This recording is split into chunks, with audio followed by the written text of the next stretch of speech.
The afternoon sun drifted lazily over Dry Creek Station, turning the dust into a slow-moving haze that shimmered like powdered gold scattered across the wooden planks. The air held that warm late-day stillness before evening shadows began stretching long and lonesome. Wagons rattled by, travelers murmured to one another, and far out on the horizon, the desert breathed in wide, patient silence.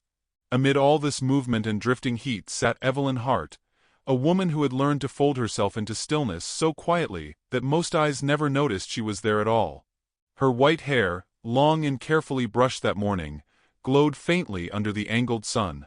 The soft strands framed a face touched by time but not diminished by it, lines that spoke of gentleness rather than weariness, patience rather than surrender. She smoothed the skirt of her faded rose prairie dress, the same dress she wore when the day promised no particular reason for dressing at all. It had been her mother's. She kept it because the color made her feel warm inside, even when no one else seemed to see her. The bench she sat on creaked whenever she shifted her weight, a familiar sound that had followed her through the years like an old friend too loyal to leave. She had spent more hours on that bench than she ever admitted to anyone, watching trains come and go, watching lives move faster than her own, watching younger women hurry by with fresh hope trailing behind them like loose ribbons in the wind. Evelyn had once been like that, open, trusting, full of music she believed someone would someday hear. But life had shown her other truths. Not harsh truths, just quiet ones that settled in the bones. People grow tired of waiting, hearts can bruise without breaking, and sometimes a woman's gentleness becomes the very reason men decide she is not worth the trouble. She remembered Marcus Boyd most clearly in that regard. He had been charming at first, warm in his voice and confident in his step. For 2 months he courted her with easy smiles and promises that tasted like honey. But when she allowed herself to hope, he stepped away, claiming she wanted too much, felt too deeply, worried too often. He told others she was too serious for a man wanting simple company, and though Evelyn pretended she never heard him, every careless word carved its mark. Years passed, and though she grew stronger, she also grew smaller inside. Not in spirit, but in expectation. She learned to be grateful for silence, grateful for the little acts of kindness that didn't ask anything of her, grateful even for the way the world ignored her. It was easier that way. She whispered once, quietly to herself, "I ain't worthy of love no more. I'm too old." The wind had carried her words away before they reached anyone else's ears. Only Miss Stalka, the station vendor, paid her attention that wasn't built on pity. The older woman often brought Evelyn a small paper bag of biscuits, just because she claimed they tasted better shared. Evelyn suspected she simply wanted to keep her company, to make sure she didn't slip entirely into the background like a ghost trapped between departures and arrivals. Sheriff Amos, too, treated her with a kind of respect that made her feel steady. He tipped his hat every day, asked whether she slept well, never pushed her to talk about what weighed on her heart. Still, Evelyn's world had grown small, quiet, predictable. A safe routine. She read old letters, fed stray cats near the water barrels, watched the trains, and tried not to imagine a life she had never been gifted. Most days she succeeded. Most days she accepted what she believed was her lot. But not today. There was something different in the air, something restless beneath her skin. She couldn't explain it, couldn't name it, but she felt as though the world were holding its breath around her. The station suddenly shifted from its lazy quiet to an expectant murmur. A train whistle pierced the heat, long and low, announcing the incoming arrival. Evelyn looked up, a habit rather than hope, yet her breath caught for reasons she didn't understand. She watched as the iron beast rounded the curve, steam rolling from its sides like storm clouds unraveling. Voices rose. Children ran toward the tracks. Miss Dalka wiped biscuit crumbs from her apron, and hurried to straighten her stand. Evelyn adjusted her posture, gathering herself the way a woman does when she knows she might be seen, though she didn't truly expect anyone to see her. She watched passengers lean out windows, waving to loved ones waiting on the platform. She envied them softly, not in bitterness but in longing. Longing for that sudden spark of recognition, that moment when someone searches a crowd and finds only you. When the train slowed to a heavy sigh and finally stopped, the doors opened. Travelers spilled out, each with their own stories, their own destinations, their own burdens tucked into satchels and minds. Evelyn observed without expectation, just letting the scene unfold like a familiar page in a book she had read too many times. Then, through the thinning steam, she saw him. Tall, no giant, standing at the doorway before stepping onto the platform with the kind of quiet authority that shifts the weight of a place without saying a single word. His presence carved space. His shadow stretched long. His chest was bare beneath an open leather vest, muscles marked by years of sun and labor, not vanity. Dark braided hair fell over his shoulders, framing a face steady, composed, unreadable yet deeply alive. There was something both gentle and dangerous in the way he moved, as though each step were chosen rather than taken. Chayton Blackbird. Evelyn didn't know his name yet, but the world seemed to pause as he looked across the station, his eyes scanning faces with a quiet searching. Then, impossibly, they landed on her. Not near her. Not past her. Directly on her. His gaze held her still, not forcefully, but with the bewildering softness of someone who sees a flicker of light where everyone else has only seen shadows. Evelyn's breath faltered. She looked away, convinced she'd imagined it, but when her satchel slipped from her lap and fell to her feet, he moved toward her with unhurried purpose. He crouched down beside her bench, a towering man bringing himself level with her, and lifted the satchel with hands large enough to crush stone yet gentle as morning breeze. He handed it to her without a word. No smile. No expectation. Just presence. For the briefest moment, Evelyn felt seen, truly seen, for the first time in years. By the time she gathered the courage to look fully into his face, he was already rising, already turning, already blending into the murmuring crowd. But she could still feel the echo of his attention, warm and bewildering against the quiet corners of her heart. She watched him walk away, a stranger who felt strangely familiar, a man who carried storms and solace in equal measure. And as the train hissed behind him, Evelyn realized with a quiet, trembling certainty that her world, so small, so silent, so safe, had just shifted. And something deep within her whispered that this was only the beginning. The next morning arrived gently over Dry Creek, carrying a soft haze that made the world appear dusted in pale amber. Evelyn stepped out from her small rented room above the feed store, with the careful composure of someone who expected nothing new from the day. Yet beneath her calm movements, there lingered the faint tremor of a woman who had not slept easily. The memory of the stranger at the station, the giant whose eyes had brushed over her like a quiet revelation, settled in her chest with an ache she did not entirely trust. She walked toward the station out of habit rather than hope, though each step felt strangely weightless, as if her feet were not convinced of the ground beneath them. The station bustled with its usual morning rhythm. Horses snorted and clopped against the planks, children chased each other through coils of dust, and the smell of fresh biscuits drifted from Miss Dalka's stall. Evelyn greeted the older woman politely, trying to hide the restless energy humming beneath her skin.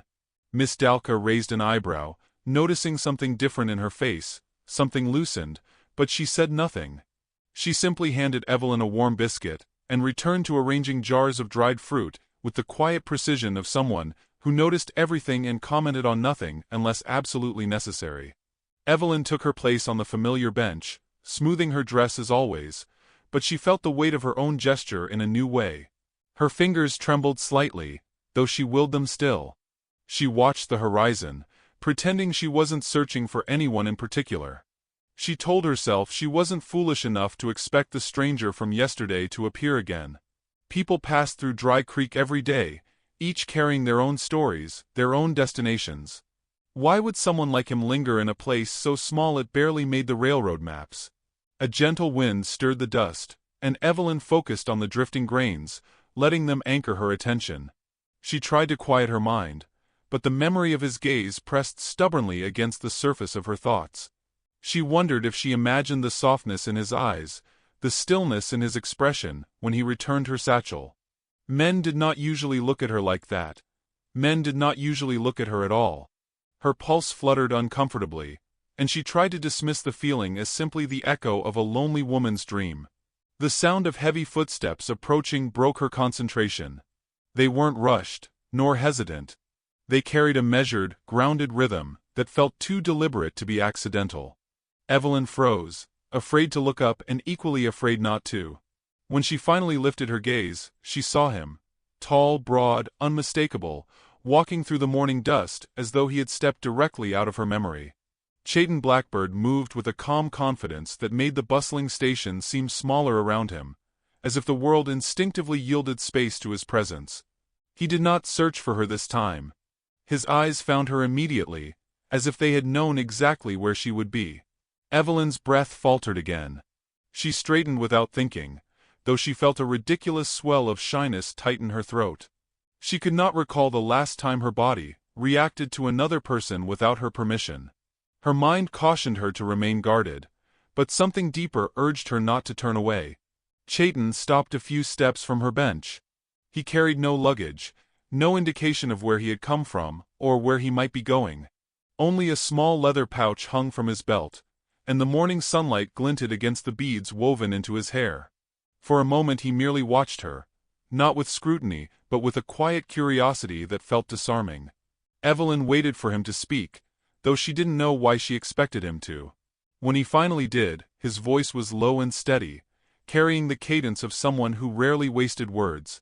He told her the town seemed peaceful, though he sensed its undercurrent of restlessness.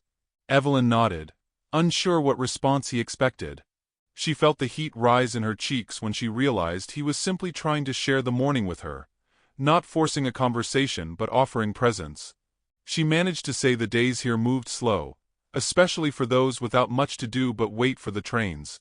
Her voice sounded softer than she intended, weaker somehow, but he didn't recoil from it. Instead, he sat on the far end of the bench, leaving enough distance to respect her comfort, yet close enough that she felt the quiet strength of him settle around her like warm shade. They sat in silence for a long moment, not awkward, just full of the kind of stillness that asks nothing and gives everything. Evelyn studied her hands, the lines on her fingers, the slight tremble she wished she could hide. She worried he might be able to sense the doubt inside her, the way her heart wavered between fear and longing. She whispered to herself that he was simply being polite. People like him did not choose people like her. Life had made that truth clear many times before.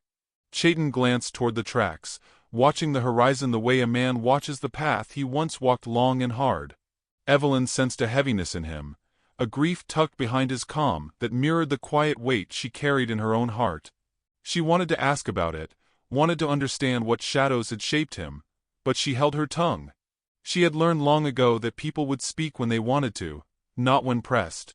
Miss Dalka eyed them from her stall, pretending to straighten jars that didn't need straightening. Sheriff Amos paused mid-step when he noticed them seated together. He gave Evelyn a subtle nod, not protective, but approving in a way that surprised her. She didn't know what they saw between her and the giant stranger. She didn't know what she saw either. But for the first time in many years, she felt the faint stir of possibility in her chest, delicate enough to frighten her.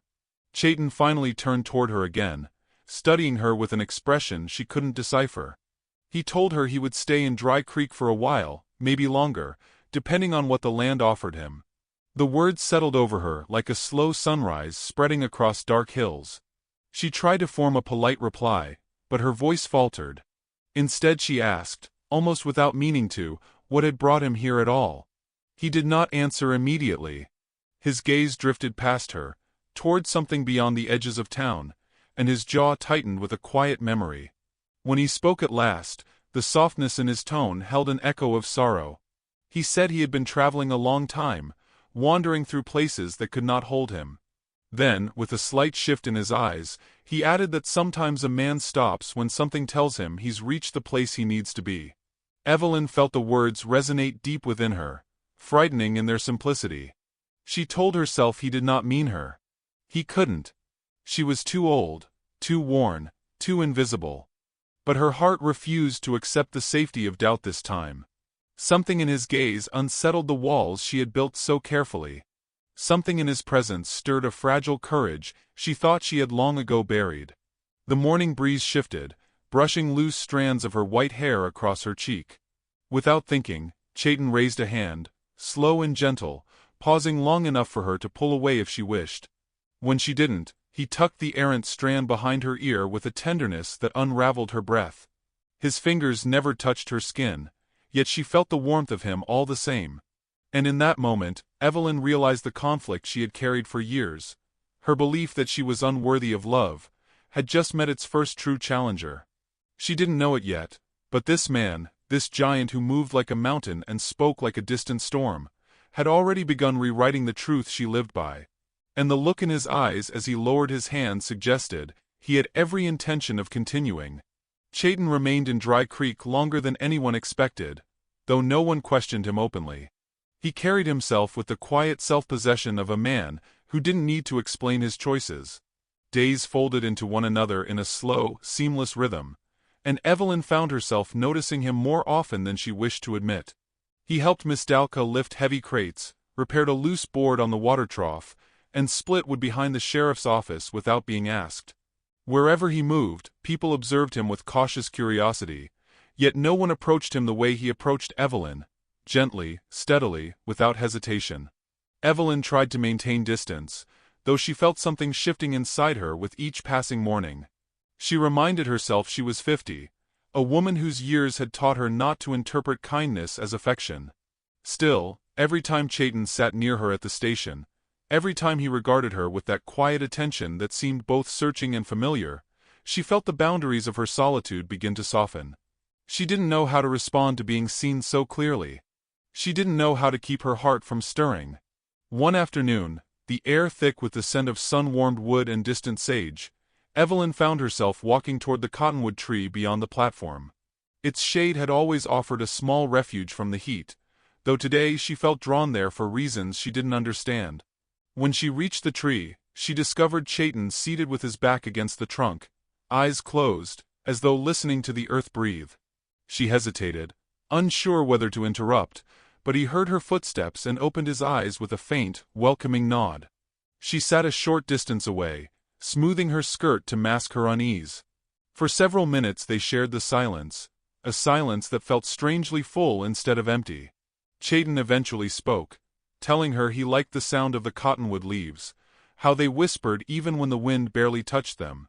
Evelyn agreed, though her voice trembled with the weight of her own thoughts. She asked if he had a place he was traveling to or away from. His answer was neither simple nor direct. He said he was searching for a stillness he had not felt in many years. Evelyn sensed the heaviness behind his words, but did not pry. Instead, she offered a quiet confession of her own, admitting she often sat by the station, not because she waited for a train, but because the place made her feel connected to the possibility of movement. Chayton listened with unwavering focus, and she felt exposed in a way that frightened her, as though her simple admission revealed more about her loneliness than she intended. Yet he did not look at her with pity. He looked at her with understanding, and that startled her more than anything. Over the days that followed, their conversations grew longer, though rarely intimate in the way lovers speak. Instead, they shared small truths, small memories, gentle observations, each exchange building a bridge of quiet familiarity between them. Evelyn found herself anticipating the moments when Chayton would appear, though she scolded herself for wanting something she believed she had no right to want. She reminded herself of her age, of her fading beauty, of the years she had spent shrinking her heart to protect it. Yet Chayton seemed drawn to her in ways she could not comprehend. He noticed the tremor in her hands when she spoke of her past. He noticed the way her eyes softened when she watched children play. He noticed how she hesitated before accepting kindness, as though expecting it to vanish the moment she reached for it. Each observation he offered was gentle, and each one left her feeling both exposed and strangely comforted. One evening, the sky streaked with shades of dusty rose and fading gold, Evelyn found herself walking near the general store, when she saw Chayton lifting 2 heavy sacks of feed for a local farmer. She paused to watch him work, admiring the quiet strength in his movements, the ease with which he offered help without boasting or expectation. When he set the sacks down, he glanced toward her with a faint smile that sent a flutter of warmth through her chest. She turned quickly, embarrassed by how deeply a simple expression affected her. As she walked away, she heard his footsteps catching up. He didn't touch her or step too close, he simply walked beside her, matching her pace. Evelyn felt her heart thudding, aware of every moment between them, and she wished she could steady herself. Chayton asked if she would join him for a walk toward the river before nightfall. She hesitated, torn between the desire to say yes and the fear of wanting something she could not keep. But when she met his eyes, she saw a sincerity that soothed her doubts. She agreed, though her voice barely reached above a whisper. They walked in companionable silence at first, the path winding gently along the edge of the desert. The air cooled as the sun dipped lower, and the subtle scent of distant water mingled with the earthy aroma of sagebrush. Evelyn listened to the soft crunch of their footsteps and felt strangely protected by his presence. She found herself speaking more freely than she intended, telling him small fragments of her past. How she once dreamed of marriage, how she believed youth was her only season for love, how life had taught her otherwise. Chayton absorbed every word with a steadiness that made her chest tighten. He spoke of his own past as well, revealing that he had once been married, long ago. His voice softened when he mentioned her, and Evelyn sensed the depth of his grief. He did not dwell on the loss, but the weight of it lingered between them like a shadow touched by fading light. She offered a quiet condolence, unsure if it was enough. He nodded, accepting her sympathy with the calm dignity of a man who had learned to live beside sorrow rather than run from it. When they reached the riverbank, the water reflected the evening sky in soft ripples. They sat on a flat stone near the edge, watching the last colors fade. The air hummed with the sound of crickets, and the breeze carried the cool breath of approaching night. Evelyn felt something shift in the silence, something delicate, something frightening. She sensed that Chayton had drawn closer without moving, not physically but emotionally, and that proximity unsettled her. She whispered that she didn't understand why he spent time with her, when he could speak with younger, prettier women who passed through town. Her voice cracked under the weight of old insecurities she wished she had buried. Chayton turned toward her slowly, the last light catching the contours of his face. He did not touch her, did not rush his response. Instead, he regarded her with a depth that made her chest constrict. He told her he wasn't seeking prettiness or youth. He was seeking truth, something steady, something real, something that lived quietly in the spaces between words. Something he saw in her. Evelyn's breath stilled. She wanted to believe him, but disbelief curled inside her like a stubborn root. She looked away, afraid of the hope rising too quickly in her chest. The river shimmered with the last traces of daylight, and she felt the moment balancing delicately between comfort and fear. Then Chayton spoke again, his voice low enough that she felt it more than heard it. He said he stayed in Dry Creek because of her. Evelyn's heart lurched, stunned, unprepared for the truth settling over her like a breath of warm wind. And as the sky darkened fully, she realized her quiet life had begun unraveling in ways she could no longer pretend not to feel. The days that followed their walk to the river seemed dipped in a strange light, warm yet unsettling. Evelyn woke each morning with a quiet flutter in her chest, a sensation she tried to ignore and could never fully silence. She moved through the familiar spaces of Dry Creek as though the ground beneath her feet had subtly shifted, tilting her world in ways she scarcely understood. Even simple tasks felt different. Sweeping her small room, braiding her white hair, stepping onto the station platform as trains groaned their way in and out. Everything seemed touched by a gentle hum, an expectancy she tried not to name. Yet beneath that softness, a slow unease grew, whispering that joy was not a thing meant to sit safely in her hands. Chayton remained steady in his presence, appearing in the same quiet, unobtrusive way he always had. He never demanded more of her than she could offer. He never pressed her to speak of the feelings she barely allowed herself to recognize. Instead, he lingered at the edges of her days, walking with her when their paths met, sitting with her under the cottonwood, offering companionship without claiming it. Each moment chipped away at walls she had built over half a lifetime. And though she should have felt grateful, she felt fragile instead, as though one wrong breath might shatter the delicate peace beginning to form between them. Whispers began drifting through town the way dust moved along the ground on a restless day. Quiet at first, then louder as curiosity swelled. People noticed the way Chayton's gaze settled on Evelyn, the way he matched her stride, the way she seemed to carry herself differently when he was near. Sheriff Amos treated it with calm acceptance. Miss Dalka hid a small smile whenever she saw them together. But not everyone observed with such grace. Some viewed it through lenses clouded by prejudice, envy, or simple small-town habit. And among those watchers, one gaze burned hotter and meaner than the rest. Marcus Boyd returned to Dry Creek without warning, stepping from a stagecoach with the swagger of a man who believed the town still turned beneath his boots. He carried that old charm, the grin that had once coaxed Evelyn's heart open, though it now appeared thinner, stretched over a bitterness life had carved into him. When he spotted her across the street, white-haired, poised, and somehow softer than he remembered, something sharp flickered behind his eyes. But when he saw Chayton beside her, towering, calm, unhurried, that sharpness twisted into something uglier. Evelyn didn't see Marcus until he stepped directly into her path near the general store. The sight of him thudded through her chest like a long-forgotten bruise returning to the surface. She stiffened, unsure where to place her gaze. Marcus tipped his hat with a mock politeness that carried more sting than courtesy. His eyes swept over her, lingering with a disrespect she recognized too well. He asked if she was keeping herself busy these days, as though speaking to an aging relative rather than a woman he once pursued.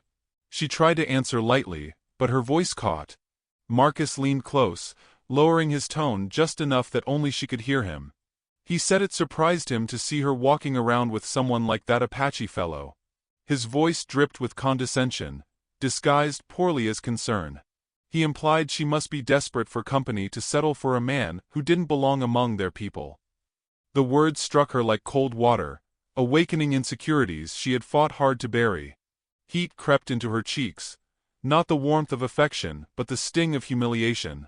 She stepped back, wanting to flee, but Marcus blocked her path with a smirk that carried every cruel memory she hoped to forget. Chayton arrived before she could speak. His presence did not erupt in anger. It settled like a mountain between her and Marcus. He asked, in a voice calm as dusk, if there was a reason Marcus stood so close to her. The air tightened. Marcus straightened, masking his unease with feigned bravado. He claimed he was simply greeting an old friend. The word friend curled bitterly in Evelyn's stomach. She opened her mouth to deny it, but fear of embarrassment kept her still. Chayton did not move forward, but his silence carried the weight of unspoken warning. Marcus looked between them with narrowed eyes, then offered one last comment, loud enough for passers-by to hear. He said Evelyn was too old to be catching a man's eye these days, especially one so young and strong. The remark broke like glass against her heart. She inhaled sharply, shame flooding her limbs. Chayton's expression shifted, not with rage but with something steadier, colder, a disappointment carved from truth rather than fury. Marcus took Chayton's stillness as victory and walked away, leaving Evelyn trembling in the wake of his cruelty. She wanted to apologize, though she didn't know for what. For being seen, perhaps. For letting herself hope. For allowing the fragile beginnings of closeness to be shattered by the voice of her past. She whispered that Marcus was right, that she was too old for anyone to look at her in any way beyond polite courtesy. Chayton stepped closer, shaking his head with a quiet intensity that startled her. He told her not to let a man like Marcus decide her worth. But she was too undone to hear him. Her thoughts tangled, dragging her into the same familiar darkness she had escaped only recently. Fearing she would crumble if she stayed another moment beneath Chayton's gaze, Evelyn murmured an excuse and hurried away. She walked as though the ground beneath her feet were burning, though each step felt heavier than the last. She wanted to outrun the humiliation, outrun the hope she had let grow too close to the surface, outrun the possibility that she had misinterpreted every kindness Chayton offered. Tears pricked her eyes, but she blinked them back, unwilling to let them fall where someone might see. Chayton watched her retreat with an ache he did not voice. He sensed the wound Marcus had opened, even if he didn't know its history. He understood fear, understood grief, understood the instinct to run when the heart felt threatened. But watching Evelyn disappear down the sunlit street awakened something fierce inside him, an urgency he had not felt in years. He wanted to follow her, wanted to reassure her, wanted to show her that her age did not diminish her, that no past cruelty could dull the light he saw in her. Yet he remained still, respecting the space she needed, even as tension coiled in his chest. The town carried on as though nothing had happened, dust rearranging itself across the street, voices rising and settling in their ordinary rhythms. But Evelyn, behind the closed door of her room, pressed a trembling hand to her heart and whispered a truth she wished she didn't feel. She feared she had imagined everything. She feared that the warmth she sensed from Chayton was nothing more than kindness extended to a lonely woman who had mistaken it for something deeper. She feared she had let herself dream beyond her place in life. As twilight swept across Dry Creek, casting violet shadows along the rooftops, Chayton stood outside the station bench where she usually sat. He waited in the fading light, hoping she might appear. She didn't. He watched the sun sink behind the hills, knowing something had shifted sharply between them. But he also knew one thing with unshakable certainty. He could not let her slip back into the shadows she had lived in for so long. And somewhere in the soft hush of evening, Evelyn felt the echo of that certainty without knowing why. Night settled over Dry Creek with a softness that made the town feel smaller, as if the sky pressed closer to the earth in quiet concern. Lamps flickered behind windows, their warm glow trembling against the deepening dark. Evelyn sat alone in her room, her hands folded tightly in her lap, her breath shallow. Marcus's words echoed through her, sharp, mocking, corrosive, and she felt herself shrinking beneath their weight. She told herself she should be used to such cruelty, that she had weathered harsher judgments before, yet something about today pierced deeper. Perhaps it was because she had finally allowed herself to dream again. Perhaps it was because Chayton had awakened a part of her that had long been silent. She thought of the way he looked at her, steady and unwavering. She thought of the river, the quiet dusk, the moment he admitted he stayed because of her. She wanted to hold those memories close, but fear pressed against them like a shadow swallowing light. Had she been foolish to believe she could catch the attention of a man so strong, so young, so rooted in his own quiet confidence? She whispered to herself that she had misread everything. It was easier to believe she had been mistaken than to risk wanting something she could never have. Yet beneath that trembling fear lived a fragile hope that refused to die. It pulsed faintly, like an ember beneath ashes, waiting for a breath to stir it back to life. Outside, Chayton walked through the dim streets, each step measured, his expression carved with concern. He had given Evelyn space the previous day, but the distance gnawed at him. He replayed Marcus's words, replayed the way Evelyn's shoulders folded inward, replayed the moment she walked away as though carrying a burden he could not yet help her lift. He understood that pain. He had walked with grief, with doubt, with the fear of loving again after loss had hollowed him. But he had come to Dry Creek for a reason he could no longer ignore, and Evelyn was at the center of it. When he reached her building, he hesitated beneath her window. A soft light glowed through the curtains, and he imagined her sitting alone, caught between old wounds and new possibilities. For a moment, he closed his eyes, grounding himself. Then he knocked gently on her door. Evelyn startled at the sound. Her breath hitched, and for several seconds she couldn't move. She knew who it was. No one else knocked so softly yet with such quiet certainty. She rose slowly, fighting the urge to flee, and opened the door with trembling hands. Chayton stood tall in the hallway, his presence filling the narrow space with warmth and gravity. He asked if he could speak with her. His voice carried no accusation, no impatience, only the steady calm she had come to know. She nodded, stepping aside to let him in, though her heart pounded so loudly she feared he might hear it. He looked around the small room, taking in the simple furniture, the neatly folded quilts, the vase of dried wildflowers she kept by the window. Everything spoke of a life lived quietly, carefully, with little expectation of joy. He turned back to her, his expression softening. He asked why she had run from him. The question was simple, but she felt its weight. She tried to gather her voice, but it wavered. She said she didn't want to embarrass herself. She didn't want to be the foolish woman who mistook kindness for affection. She didn't want to imagine a future that wasn't hers to claim. Chayton stepped closer, not enough to overwhelm her, but enough that she felt the warmth of him. He told her she had never once embarrassed him. He said the only shame would be letting someone like Marcus dictate the truths she believed about herself. He lifted a hand slowly, giving her time to step away if she wished, then gently brushed a tear from her cheek with his thumb. The gesture broke something inside her, something brittle and long-guarded. She whispered that she was too old for him. The words cracked in the air, raw and trembling. She said she couldn't understand why he would choose her when there were younger women with smoother faces, brighter futures, possibilities he deserved. A silence settled between them, heavy but not cold. Chayton's eyes softened, and he reached for her hands, holding them as though they were something precious. He told her age meant nothing to a man searching for truth. He said her strength, her gentleness, her kindness, those were the things that caught him, not the years written on her skin. He said he had known love once, long ago, and that grief had made him wander. But when he looked at her, he felt something he had not felt since those days. Something steady, something real, something that beckoned him home. Evelyn's breath faltered, her heart trembling between disbelief and yearning.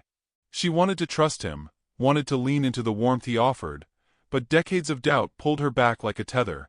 She turned away, gripping the edge of her small table to steady herself. She said she didn't know how to begin again. She said she didn't know if she had the courage. Chayton stepped behind her, close enough that she felt his presence but not his touch. He told her courage was not loud. Courage was the quiet choice to stand up after being wounded. Courage was letting someone see you, truly see you, even when fear stood in the doorway of your heart. He told her she had shown courage every day, she kept living with hope still somewhere inside her. The room felt too small for the emotion rising between them. Evelyn turned back to him, tears shimmering in her eyes. She whispered that she wasn't sure she deserved love.